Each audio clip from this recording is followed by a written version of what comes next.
This is Bob Roark with Business Leaders Podcast. And today we're speaking with Jude David. He's out of Louisiana. He's a senior broker with Raincatcher. Raincatcher is a national M&A brokerage firm based in Denver, although Jude is in their Lafayette, Louisiana office.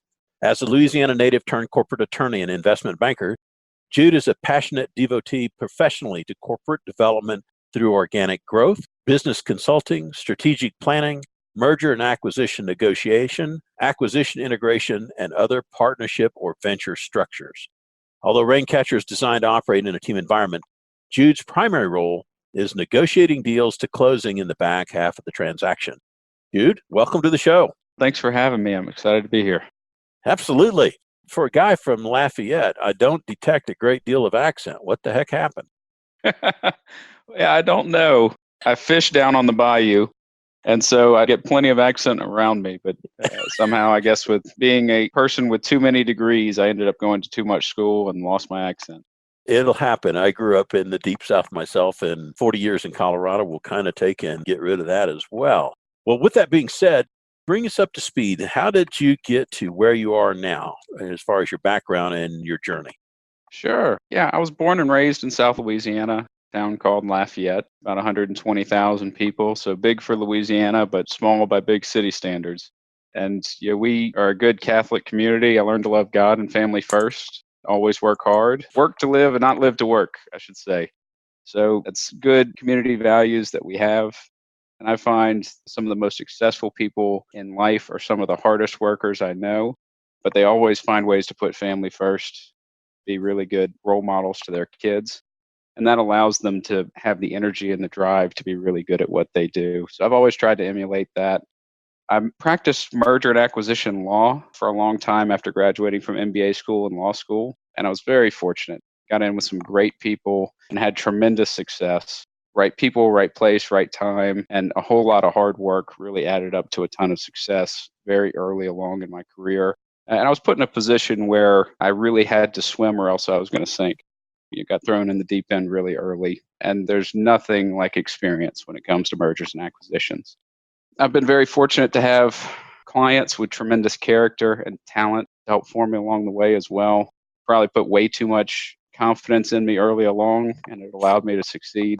And by happenstance, over the years, representation, I've represented tremendously successful companies and business owners and celebrities. Over my time of being a lawyer, my firm represented Nick Saban. I wasn't his primary point of contact. I'm a diehard LSU fan, and he left my Tigers in a lurch. So my colleague handled all of his stuff. And I don't think he wanted me too close to that situation. But other ones, I've represented Jack Nicklaus and his family and some other sports celebrities as well. I represented J. Howard Marshall's family estate. He was a billionaire oil tycoon. You may remember married Anna Nicole Smith. His family owned 20% of Koch Industries, one of the wealthiest families in the world. Just by happenstance, a lot of these things came to me, and I got tremendous experience early along. Even more than that, I got to represent private equity groups, politicians, large companies, big-time developers, and having all of that exposure really allowed me to have some success. But my favorite has always been representing humble, small business owners who are trying to grow their companies in the right way, put the confidence in the people around them, and anything else is just gravy on top of that. It's always been my favorite. But how did I get here? In 2016, I got in a car accident, got a neck and arm injury that left me feeling like I wasn't able to do desk work day after day like I did before. And whenever you practice corporate law, it means on a very slow day, I might sit at my desk 8 hours. But on the busy days, it's a lot more than that. And so over the years, I'd had several private equity groups and independent companies ask me to leave practicing law to go work with them. I'd never really given any credence to that because I didn't have any reason to. But after I had my injury and a surgery trying to repair it, decided that I probably needed to make a switch, started putting some feelers out. I was thinking first from the pictures you showed me before the show, so you've been doing fishing therapy, I can tell. Well, I don't really fish much myself anymore. I like to take my kids fishing. Yeah. That's a tremendous source of joy. Oh, yeah. Oh, yeah. Best days with the kids on the water for sure. So with that, and so you were looking around, how did you and Raincatcher run across each other? I was very fortunate that Marla and Jason found me. Like I mentioned, I'd put out some feelers, mostly on LinkedIn. I had considered a few private equity group positions, but most of those would have required a move. We don't have much in the way of private equity in South Louisiana. The closest would be Baton Rouge, and I had an offer there, as well as New Orleans. But we love Lafayette, and we wanted to stay here. I'd contemplated starting my own private equity group or even a brokerage, which is probably what I would have done if I hadn't connected with Marla and Jason. But fortunately, they saw what I was looking for and they reached out to me. And it was just a tremendous happenstance for me that I got to come and be a part of their team. Whenever I talked to them at first, that Raincatcher almost seemed like a startup at that point. And I don't mean that it was brand new. It's just it had a different vision before. It was a boutique business brokerage, and Marla purchased it. Marla's our CEO. Marla purchased the company from founder not long before I came on board. And she had a different vision. She brought Jason on as well as an owner, and the two of them together wanted a much larger scale national business brokerage, much less of a boutique than it had been. And they also saw the vision for adding a mid-market side as well to get into a little bigger deals. One of the things I didn't like is that small business brokerage has a very well-earned reputation that's worse than used car salesmen. And that's coming from a lawyer. So I was concerned about leaving the practice of law because my reputation would get worse. And Marla and Jason had a tremendous vision for how to do it better. They saw that investment bankers and mid-market advisors have really good practices and procedures in place for how to treat clients well, how to have a very successful business that is aimed at closing companies with the right buyers at the right price. And they wanted to bring those same processes and procedures into small business brokerage. And so, given all of my experience with investment bankers and in that M&A advisory space, it seemed like a great fit that I could come in and both help implement those procedures and also build out the M&A division for Raincatcher. Another thing I really loved, Marla and Jason really wanted to do this right.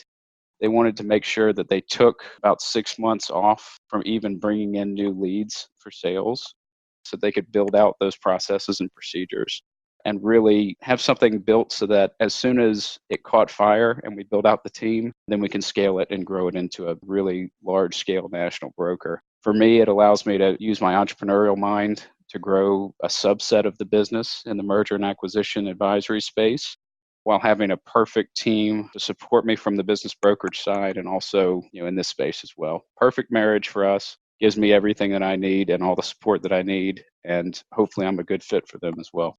The thing that struck me, I've had coffee with Marla a couple of times, and her focus on the business owner and making sure the business owner gets taken care of properly. And that's been a repetitive refrain every time I talk to her, and the same thing with Jason. So I think about that as a core culture that you guys bring to the table. As you look across your previous experience and exposure to all of these other entities and individuals and athletes and so on, you always look at it's not the age, it's the mileage. And it sounds like you got a lot of mileage early on. What do you think your key takeaways or benefits to Raincatcher are of all the mileage you had before? Gosh, that's a great question. I agree completely. There's nothing like experience in this game. If you've seen a lot of deals and you've seen all the games that people play and the gimmicks and everything else, it just gives you a lot of experience to draw on. I don't think there's any new situations that will ever arise in your career in merger and acquisition work. It's only recycled situations that have happened before, either to you or to somebody else. And so being able to draw on a lot of that experience, I think helps. A lot of the guys on the team will come and talk to me about what do you think about this situation or that one. And instead of just having to wing it, a lot of times I can tell an anecdote. They can promptly start snoring and, and they realize that their eyes are glazing over because I'm telling another war story. But those war stories do have a lot of impact. It helps to be able to paint a picture of. Well, I think about as a business owner, I've got this offer and, there's one or offers. One is more cash, one's an earnout, and there's this discussion going back and forth. And for you, having seen more than one of both of those, you can talk to them at length. Here's the pros and cons of either approach, I'm thinking. Absolutely. Yeah. I mean, earnouts are second nature for me. I've done so many of them over the years. And every type of deal structure fits a particular need. I never think that we should allow buyers to dictate what the deal terms are going to be. And I think a lot of brokers do it that way. Buyers will come to them with a listing that they saw, and they'll dictate what they think ought to be a reasonable deal. And really, what I've found as long as I've been doing this is that the seller's broker really is in the position of dictating to the buyer what the deal terms ought to be. And I never saw that aspect of the deal before I started this. But we can't find a deal structure that makes sense because the price is off. Earn out or equity can be a great discussion to have. But there's other reasons as well that you might look at the various deal structures. For instance, if somebody is really excited about the buyer and they think that there's a lot of opportunity for a second exit, that's when I really want to make sure that my client is going to stay on with the business and is going to have equity rolling forward company. I can't emphasize enough how many times I've seen this, that a buyer will come along and just constantly about how the seller's an idiot. This seller who built a business and an exciting business the buyer now wants to buy, but of course the seller's an idiot because they've been doing 8 or 10 things the wrong way for however many years. And the buyer's the first one to tell you how they're going to change everything, and it's actually going to be a really good situation after closing. And like you'd expect, the seller doesn't like that. Oddly enough. They hear from a buyer that you're kind of an idiot and you've been doing things the wrong way. And the seller's just sitting back going, gosh, this guy's going to figure out how hard it is as soon as he closes the transaction. And I can help a seller in that circumstance to either find a new buyer or to figure out a deal structure that makes sense so that regardless of whether this guy's a jerk, you can get the deal closed and then not have to deal with him anymore. And so in that type of situation, I'm going to try to make sure that the seller and the buyer have as little contact as possible after closing, that there's an all cash deal. And knowing how the deal structures work and being able to bend the deal, those dynamics really has helped us have some success. You had the benefit of seeing deals that didn't work, I would imagine. I did, although I got to tell you, over the years, I've done hundreds of these deals. And I've got to say that the ones that didn't work, I can count on one hand. Mm-hmm. The ones that did work, and it turns out the seller was unsatisfied after closing, it's really small. You mentioned Value Builder. We do work with Value Builder, and they've said that 75% of sellers tend to be unsatisfied after closing with the deal that they did. And that just hasn't been my experience at all over the years. It's funny, I've heard that statistic as well. And so as you think about that dissatisfaction number, and I wonder in your process, what do you think the key ingredient or ingredients are that when you get the right buyer for the seller, that doesn't occur as frequently for your clients? Why do you think that is? Well, like I mentioned, structuring the deal to fit the relationship of the buyer and seller is probably the most important item. Making sure that the seller is set up for success. But we have a lot of tools at Raincatcher that we use to make sure that there's not dissatisfaction after a deal closes. One of those is going to be making sure that we have the right financial advisor to help build out a vision for post-closing. What are you going to do with the money? What are you going to do with your time? Both of those are very valuable, and a lot of people don't know the answer to that question.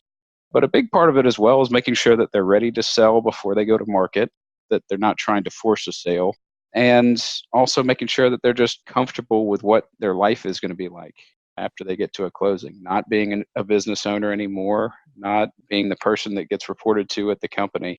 And for some people, that's okay. For some people, it's not. And that's not to say if it's not okay, you can still sell your company, but you might do it more like a partnership. Bring on a 60% owner and grow the thing together. It helps you take some chips off the table. It helps you up your chances for growth, put a little liquidity into the company, help you grow the company. But also it allows you to slow down a little bit in life and see what the next stage brings. I think about the things that you were just talking about. Sorry for interrupting. And, and I think about that business owner that's has the pride of ownership. He's built the company. He says, I've done this all by myself. I'm going to sell this business. I don't need a brokerage firm or an advisor to come help me structure the business for a sale. And then it said, by the way, there's those fees that those guys charge. What are your thoughts around the business owner that's trying to do it themselves, and that may be the only time they've ever sold a business in their life? I just can't even begin to tell you how wrong that is. And it's a misconception that we see all the time. People feel that they're bringing in a broker to help them find a few leads so that those buyer leads will ultimately be somebody that they sell the company to. No trouble at all. They find these buyer leads, the company sells a month or 2 months later. And that's something that we have to tell every client whenever they come in the door, or a potential client. It's a very long process. It's a very intense process. If you're 2 or 3 years in advance of closing, you have a lot of runway to start exit planning now, start getting your company in shape to sell, and that way it can hopefully speed up the process whenever you get there. Most people don't have that time. They've decided to hire a broker at the very last second, and that's only after trying to do it themselves and figuring out that this is something way too complex for me to do on my own. And they only really begin to realize their broker's value once they get towards the very end of this process and start realizing how complex it is. Because it's so much more than just finding a few buyer leads and then connecting and finding a right personality fit. The things that you don't know in this game are what's going to kill you. And I've seen from my lawyer days, I've seen clients all the time who come to me with a signed letter of intent in hand. They found a buyer on their own. They got completely taken advantage of, and a signed letter of intent is in hand. And you run into the risk of, how do we undo this stuff without killing the relationship? Do we start over completely, or instead try to renegotiate with this buyer and lose a little integrity in the process? Because we already have something in hand. I know it's not a binding agreement to purchase, but you've already come to an agreement on what key deal terms would be. So what you don't know is what kills you in the process. But then they try to hire a broker, and it's I've had clients tell me that before, that it's really hard to hire a broker. There's no definitive source out there that I can go to. I can't get on Yelp and figure out who's the best business broker. It's not like you're trying to pick a restaurant for dinner. You're trying to find something where there's very little information. And think about your experience and Marlo's experience. I mean, you guys have hundreds of businesses behind you. And I think about the analogy for surgery. You go, I've got a brain tumor. And you go, well, this guy over here, he's done it twice. Or let's go to this other guy that's done it hundreds and hundreds of times. And I find that curious that people don't necessarily look at their business the same way. Exactly. I think it's a great analogy for business brokerage. I think it's an even greater analogy for your merger and acquisition lawyer. And I actually use that one a lot. That if somebody has a long-standing relationship with their corporate counsel over time, and that person has helped them with licensing in various states, they've helped them with lawsuits and defending frivolous matters and leases and whatever came up over the years, that was the lawyer they went to. They develop a great relationship. And it's a lot like their general practitioner doctor that they go to once a year for a physical. They feel very comfortable with that person. But you better believe if you need life-saving brain surgery or open heart surgery, you're going to go find a specialist surgeon who does it every single day. And what's amazing is with their lawyers, whenever they need a highly sophisticated merger and acquisition lawyer to navigate a very complex process that isn't going to have 1 or 2 contracts, it's going to have maybe 100 or 200 contracts that need to be negotiated. And it's not going to have 3 or 4 items of diligence. It's going to have thousands of items of diligence. And they need somebody who's navigated this system every single day of their working careers, but instead they fall back to that same general practitioner they've always been going to. And like you'd expect, a lot of small corporate lawyers very frequently will say, I've done contracts before. Yes, I can help you with that. And again, it's what they don't know that really kills them. And I can't tell you how many times that we've gotten 2 or 3 months into the process before the corporate counsel will say, okay, I cry uncle. I don't know how to do this. I don't know what I'm doing. I need help. And it's a lot harder at that point in the process to redo it. Well, I think about the cost of doing it beforehand or the cost of legal fees post-close. It's a whole lot more valuable to do it before. Oh, you're right about that. And even the cost of doing it the right way, people don't realize that even though your merger and acquisition lawyer might have a higher dollar amount per hour that they charge, if they take 1/3 of the hours to do a transaction, and you also up the percentage chance that they'll get the transaction completed, you're saving quite a bit of money in terms of what you're going to end up paying the lawyer, even on the front end.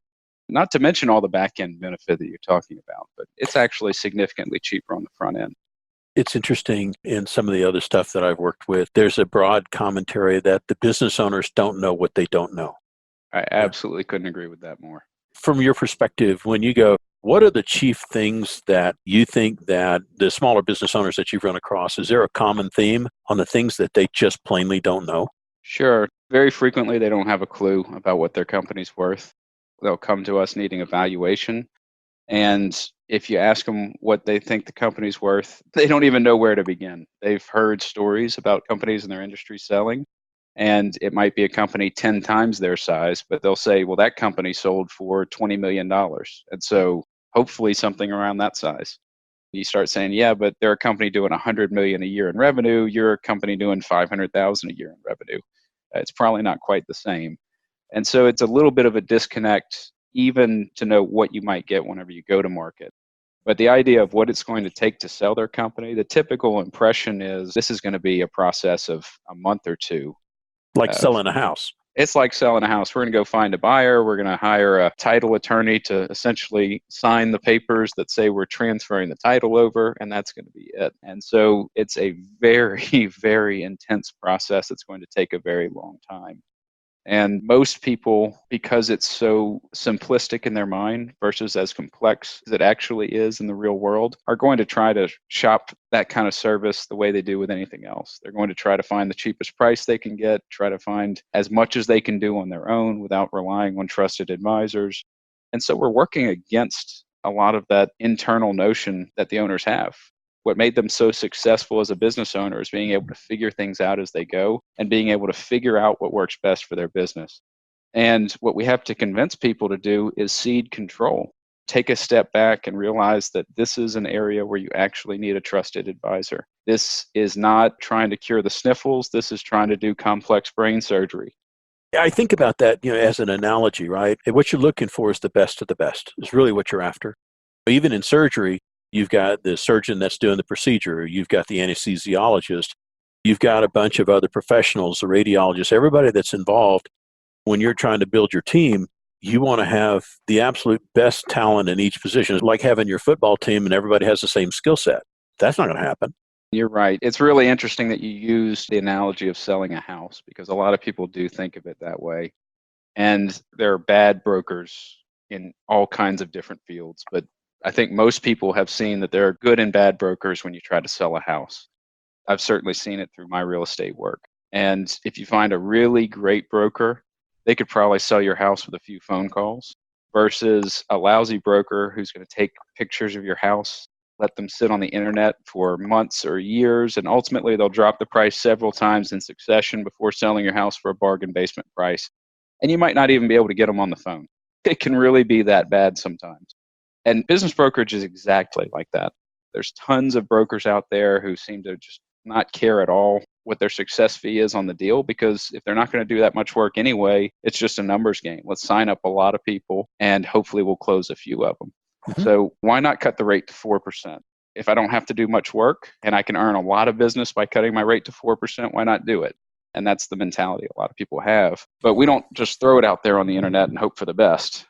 This is a problem of industries that are unregulated.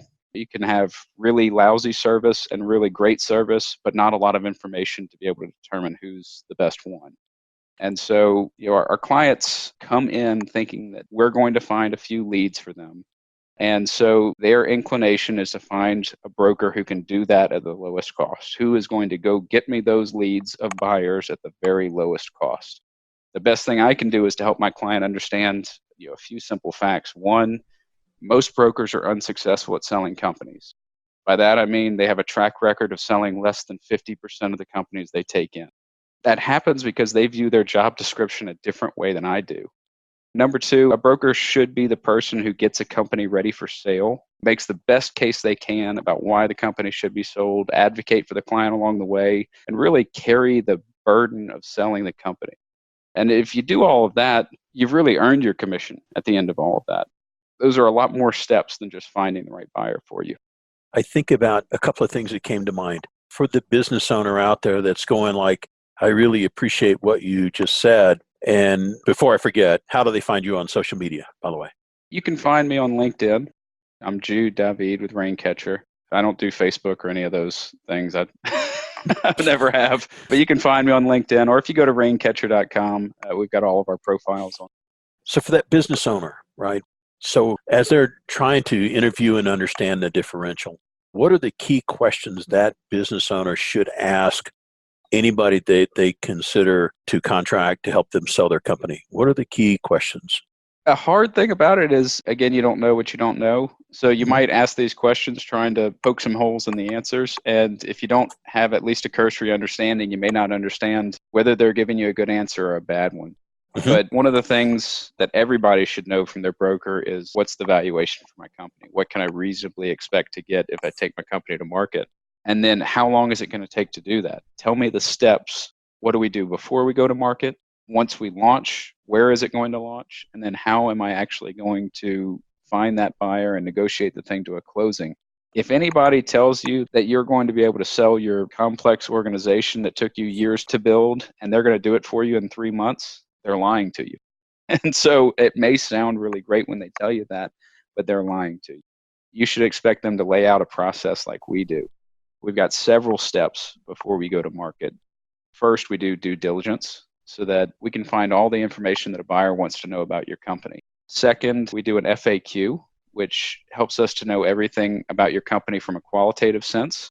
And third, we do a risk assessment so that we can find all the skeletons in the closet that a buyer is going to uncover. And you may not even know they're there. It might be something in your financials that you think is totally accurate, but a buyer is going to look at it and they're going to go running for the hills. So the worst thing I can do is let you go to market and then show that to a buyer and now you lose them. Instead, we find that on the front end, fix it, and make sure that we take your company to market in the best fashion that we possibly can.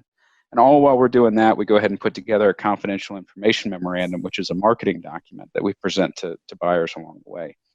And all that's on the front end before we even go to market with your company. It takes us 6, 7, maybe 8 weeks to even get your company on the market. So not only are we not selling it in 2 months, we're actually doing all of this work on the front end to make sure that we have success when we do launch the company. But the goal of that is to be able to set quick deadlines whenever we launch, be able to get information quickly, and hopefully by the time we take your company to market, it'll only be another 4 to 6 months to get from launching to closing.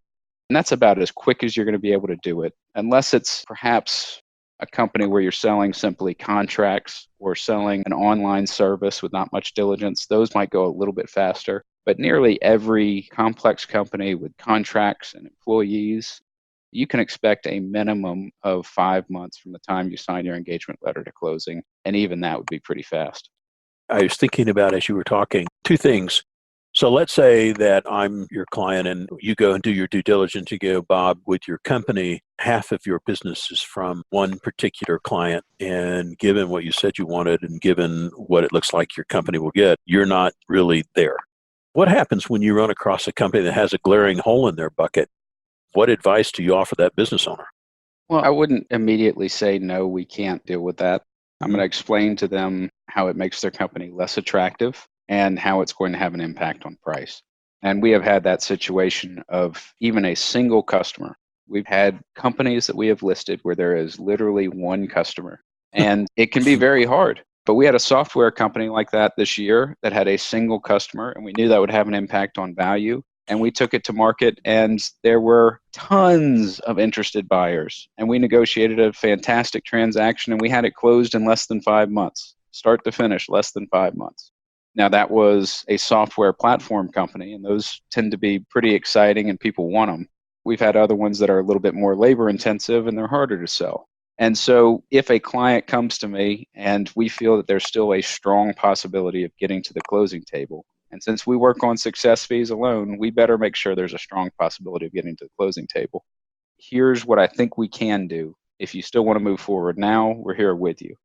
If we go ahead and wait, let me help you get into exit planning so that you can figure out how to build out your business a little bit rounder in a way that's going to smooth out some of those rough edges. And believe me, a buyer is going to think that one customer is a very rough edge that needs to be smoothed out.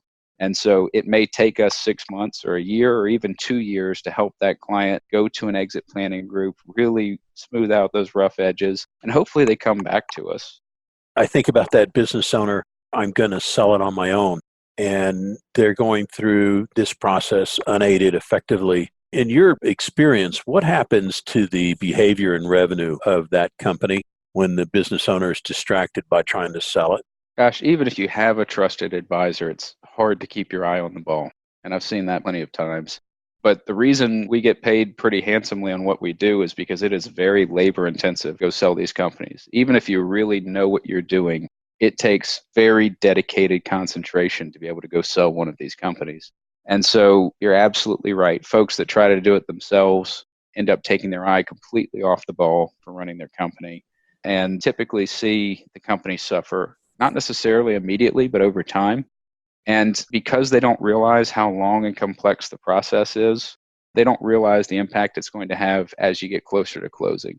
And so very frequently, even if there is some success that they find the right buyer and they connect up and get into diligence, the company starts to show signs of suffering 4, 5, 6 months into the process. They haven't been reinvesting the way they should have. They certainly haven't been monitoring and keeping their processes in place the way they should. Just generally taking their eye off the ball. It hurts them on the back end because they are going to get dinged on price. If they see the trajectory changes, doesn't it?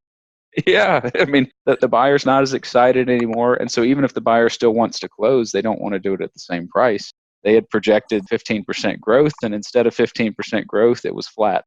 Guess what? People don't like flat growth for a company. They definitely don't like declines. They want to buy a company that has the secret sauce, and all you got to do is add a little bit more money and more investment to go make it an even bigger growth profile. Do you think the business owners recognize the difference in buyers between, was it strategic and financial buyers? Do you think they really are aware? I think they are. Most folks have heard of private equity. It's usually a 4-letter word for business owners, and so you have to explain what it really is. And even among brokers that I know, a lot of them don't really have a full understanding of what private equity is because it's such a broad term. And strategics, they may not phrase it in that way, but they typically know that bigger companies buy smaller companies. But we have a lot of education to do for our clients on who those strategics are and who the private equity groups are and what a sale process looks like to them. And that's definitely something that's part of the process for us, being able to educate the clients a little better. One thing that we didn't really touch on very much is, for all the work that you do with the business owners, you guys have a broad inventory or awareness of potential buyers from all of your years. We do. We've got a tremendous buyer directory, and it's growing every day. Every time I go bring in a new list of strategic buyers for a new deal, that list grows. We also bring in new private equity buyers in each deal because there are a lot of private equity groups out there that focus on particular industries and even subsets of industries. And then just general networking. We're constantly expanding that buyer database. And so because we've been around for so long and we've been able to build out that database, the first stop for us whenever we're trying to find buyers is to that database to get the information to those people. And these are people that are actively looking for companies to buy. They are looking every single day, trying to find companies to buy. And we can sort them by your industry, by your business size, by your geography. And so right off the bat, I launched a company yesterday that we sent out a buyer blast to 640 buyers that are right there in our directory where that company meets the criteria for those buyers. And that's just a tremendous start. I think that's under-recognized and not valued properly by the potential business seller. I don't think they have any idea that they don't know about how important that might be. It's tremendously important. But again, I'd even take a step back and say, in the process of finding the right buyer, that's tremendously important. And we're going to have much more success because we have that tool at our disposal. But what the business owner doesn't understand is finding the right buyer may be 20% of the equation. They don't realize that the remaining 80% of the equation is every bit as important. For all of the years that you've worked with the various business personalities in the transaction phase, how important is the emotional state of the seller? Oh my goodness. Yep, gonna have to break out the drinking now. Yeah, that may be the single most important factor. And really, personalities and emotions of both parties. Although buyers tend to have less emotion because they're not selling their baby, and they've typically done this before. For sellers, very frequently our client is somebody who has spent their life building a company. It's as important to them as their children are, and it's their life's work. They can't imagine what it would be like to go through the day-to-day without owning that company, without being the business owner. and they've never done it before. So because they've never had the experience of selling a company before, it's a massive unknown, and it's just they don't know what to expect. And like anything, if you have a massive unknown and a lack of information, it's kind of scary. It's hard to keep your wits about you in the process. Compound that with a very long and excruciating process where you're dealing with somebody who feels like they know how to do what you're doing a whole lot better than you do. They think they can take your company to a whole new height that you've never been able to achieve. Very frequently, they think you've made mistakes and missteps along the way, and they're very happy to tell you about it. Then on top of that, you keep negotiating terms like representations and warranties and indemnities. And here's the money you might owe me back from the transaction if something goes wrong, and things that they never even expected to happen. And you start adding all of that stuff together at the end of a 7 or 8 month marathon process, much harder than they thought it was going to be. And even if you tell them how hard it's going to be, it doesn't sink in until they actually get that far into it. And so deal fatigue is a real thing. It really sets in for people. It's very hard to understand on the front end. For us, I think it's really important to always make sure our clients are very informed where we're going so they understand how hard this process is going to be. But it's also very important that we handle as much as we can on our own and take that off of the owner's plate. Because if we do that and we can help them to not have all these burdens every single day in the process, it means whenever we get to crunch time and it gets really hard down the line, instead of having deal fatigue, it's like whenever you're in the fourth quarter of an SEC football game and you have a running back with fresh legs. You're bringing in the, the workhorse who's going to go bring it home for you. And that's what we try to do for our clients. We try to keep their legs fresh so that they're ready to run and ready to make it work. I think about the analogy, there's not too many self-surgery centers. Yeah. And I think there was a statistic I was aware of. It said in a certain price range or revenue range, 80% of the businesses will not transact. And you guys have a much different experience with the people you represent. Yeah, it's just not my experience at all. We don't typically see companies that come through our process and don't close. In fact, a couple of weeks ago, I was talking to somebody about that, and that's always one of the questions that sellers are going to have for us. What's your percentage of your closing, or what's your closing rate, or whatever it is? And I say, gosh, that's just so hard to even answer because, I hope it's 100%. Mm-hmm. That's the goal. But just because something's been in my pipeline for 5 months and hasn't closed yet doesn't mean it's not going to close in the next 3. And so a couple of weeks ago when somebody asked me that, I said, well, there's really only one deal in my pipeline that I think won't close. And that's a very, very small percentage that I don't think will close. All the rest are right on track to get to a closing. And wouldn't you know, in the last 2 weeks, we went under letter of intent with that deal, and now we're marching towards a closing. So I'm back to hoping it's 100%. I think about the questions that people try to ask. Because I think if you're uneducated, not that you're stupid, but you know how to run your business, you know how to sell your business. And so you go and you try to ask intelligent questions with no perspective on the answer. That'd be like me asking a surgeon, what particular scalpel size do you use? If they said 4 or 7, I wouldn't know the difference, kind of thing. And I wouldn't even necessarily know their scalpel sizes. But gosh, I can tell you all about the deal structures that you might want to take a look at. So I guess it's hiring the right person for the right job. People get afraid of hiring folks on a commission or on a percentage basis.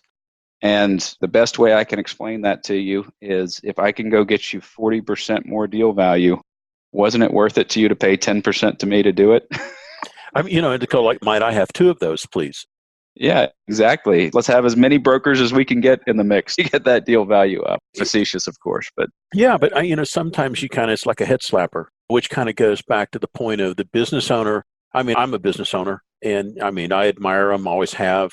And I think, what was it? There was a statistic after the 2008 market crash that about 2/3 of all jobs created in the U.S. were created by the small business owner. And the value of those folks to the communities is almost immeasurable, I think. And so I'm a fan. Part of the reason I have the podcast is I talk to business owners all the time. You have this wealth of experience. If you could take in, let's say that you could roll the clock back and still retain all of your experience and wisdom, what are the 1, 2, or 3 pieces of advice that you would offer to these business owners based on all of this wealth of experience that you have? Oh gosh, where to even start? That's a difficult question. So there's plenty I can talk about in terms of making sure that you negotiate the deal well and never lose integrity in the process. I think both of those are incredibly important and people lose sight of them.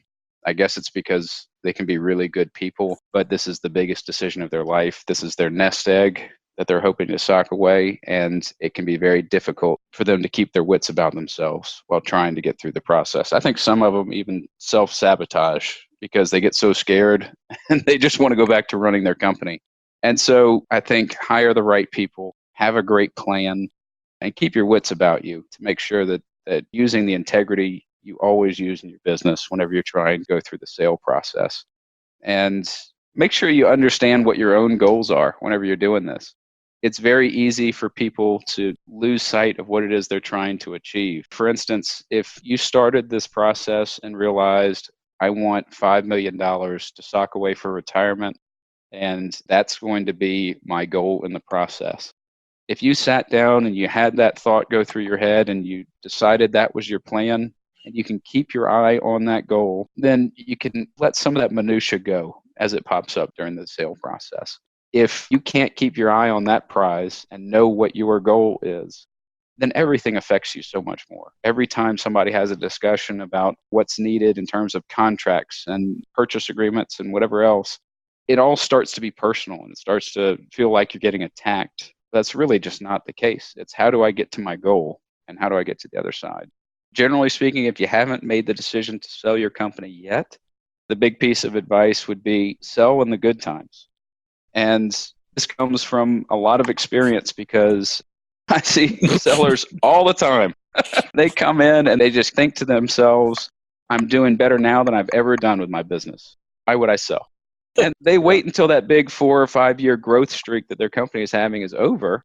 Then they start to say things like, gosh, growing this company has gotten so much harder, or it is just miserable to run this business, or this business has gotten to be way too much of a hassle. I want to dump it, or I need to move on to do something else, or I'm bored, or whatever it is. We've stopped performing as a company, and for whatever reason, it's gotten so much harder to have a good company, and I want somebody else to take it. And guess what? Buyers don't tend to like companies that are really hard to run, that don't have good growth potential. Buyers want to find a company that's growing, there's a real clear path to success, and they want to be able to do that with relative ease, just like you. And so if you wait until that growth has stopped, it's going to be a whole lot harder to sell your company. Well, I think about the business owner that doesn't know the difference between a business and a job. Absolutely. This isn't your daily grind. Well, I've been harassing you for what seems like about a part of an hour. And I think the short answer for the folks listening is, if you haven't caught on to it, family orientation, integrity, setting goals, and getting professionals, if those are important to you, that's pretty much been the focus of what we've talked about since we started. There is no cost for reaching out. And so the best thing you can do is, if you're thinking about marketing your company at some point, it's better to reach out sooner than later and reach out to Jude and ask. I mean, there's no harm in asking. And to close, we've talked about family beforehand, and you've mentioned it, and faith and integrity. What's the best piece of advice that you carry forward with you that you think you ever got?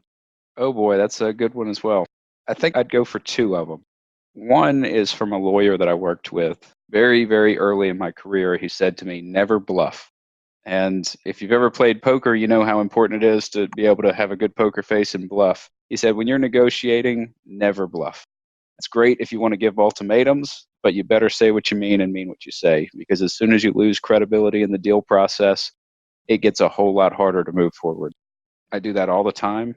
I don't know another business broker anywhere who will advise their clients to walk away from a deal if it's not right, but I can't tell you how many times I've done that. It's important to me, if I feel like things are going sideways, to be able to tell a client, you need to walk away today. And that doesn't necessarily mean we're not going to close with this buyer, but it might mean that they need to know that you're serious, that under their current circumstances, with the attitude that they have on this deal, you're not going to close with them.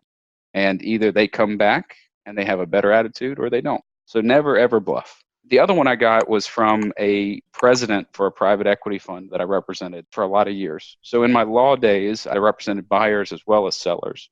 This was a buyer, a private equity fund president.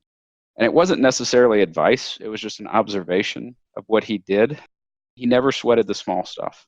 So if a big issue arose, he would put the hammer down, but he wouldn't sweat the small thing. So if there was a bunch of minutia in a deal and people would argue about every little deal point, like post-closing liabilities and indemnities and maybe some little side hustle that a seller wanted to do after closing that may or may not be a violation of the non-compete or whatever, any deal points that might arise, he'd frequently just say they can have it. Whatever they want, that's fine. And he'd say to me, too, on all the indemnities, because I'm the lawyer sitting there telling him, gosh, you can't give them that. And he'd say, well, it's not like I'm going to sue them anyway. If everything goes to heck after the transaction, I'm not going to sue them. So why do I care what the document says? But I could remember several occasions very clearly when a seller tried to take advantage of that generosity and change a material deal term or even the price while we approached the finish line. And this particular client was larger than life. He's one of those guys that had a real presence to him. And one time, whenever that happened, we're sitting at a table a couple of days before closing, and the sellers have their wish list of all the things that they want to change before closing. And he's saying, yes, yes, fine. And they say the next thing, he says, yes, yes, yes, fine. And they get to the very last item on the wish list, and they had saved a price increase on the transaction, the last item on the list. An insignificant item on the tail end of the wish list that they had that they wanted to also get more money. Yeah. And I just remember him so clearly, this larger than life guy standing up and saying, now see here, I give a lot, make sure the people are pleased, but the people I do deals with have integrity and they don't change the terms at the 11th hour. You can rethink about that request or you can walk out the door right now. And that group, that private equity group, closed every deal I ever worked for them on. And I think he realized that everybody needs a win in negotiations. You can't always feel like you get to win every little battle. And so why not let them have all the small stuff? Because whenever it comes to the really important things, we need to make sure that we're bringing those changes home. But let people have some wins. Don't sweat the small stuff. I tell you, I think we could go on for a long time.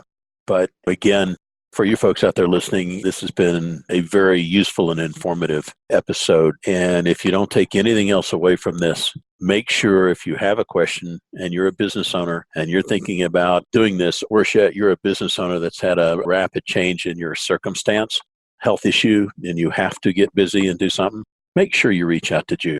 I think that you would find that you would be well served. And Jude, I cannot tell you how much I appreciate you taking the time to visit with us this afternoon. Thanks, Bob. It's been a pleasure being here with you. Absolutely. Well, we'll wind it up here then.